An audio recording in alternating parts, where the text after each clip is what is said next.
رکوع میں پڑھی جانے والی تسبیحات میں سے ایک تسبیح یہ بھی ہے، سبحانک اللہم ربنا وبحمدک اللہم اغفر لی۔ سبحانک اللہم، اے اللہ تو پاک ہستی ہے، پاک ذات ہے، ربنا اے ہمارے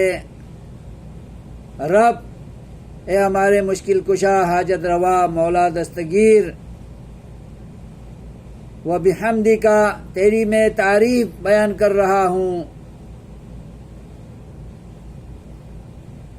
اللہم اغفر لی، اے میرے مشکل کشا، حاجت روا، تیرے دربار میں جھکا ہوا ہوں، رکوع کر رہا ہوں،